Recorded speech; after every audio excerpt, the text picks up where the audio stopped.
Assalomu alaykum, aziz kitobsevarlar. Bugun men sizlarga jahon adabiyotida o'z o'rniga ega bo'lgan yozuvchi Den Braunning ilk romanlaridan biri Raqamli qal'a haqida so'zlab bermoqchiman.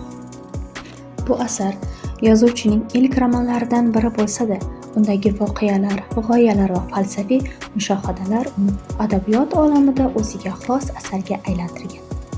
Roman voqealari zamonaviy texnologiyalar, kriptografiya, ya'ni maxfiy yozuvlar, kodlar va ularning sirli dunyosi atrofida kechadi. Kitob qahramoni Susan Fletcher ismli yosh, ammo nihoyatda bilimli ayol. U AQSh Milliy xavfsizlik agentligida ishlaydi va dunyodagi eng murakkab shifrlangan kodlarni yechish bilan shug'ullanadi. Uning zimmasiga yuklangan vazifa oddiy emas. Davlat sirlarini himoya qilish, terrorchilar va yovuz kuchlarning rejalarini fosh etish edi.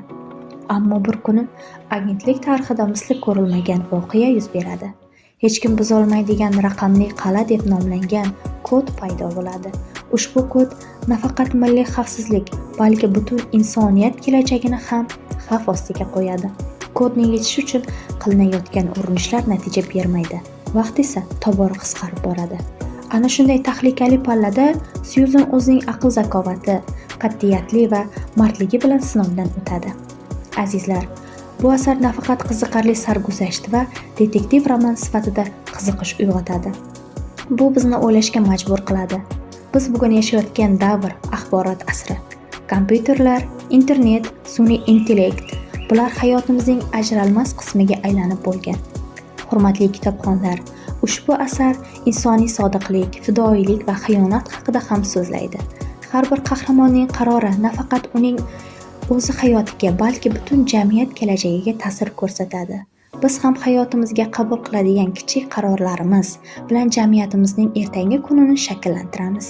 Shunday ekan, Raqamli qal'ani o'qish bu oddiygina badiiy asarni mutolaa qilish emas, bu tafakkurimizni charxlash, texnologiya va ma'naviyat o'rtasidagi muvozanat haqida o'ylash, kelajakka mas'uliyat bilan qarashdir. Den Braunning ushbu asarini mutolaa qilib ko'ring.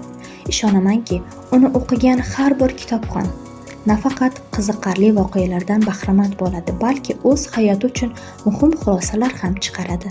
E'tiboringiz uchun rahmat.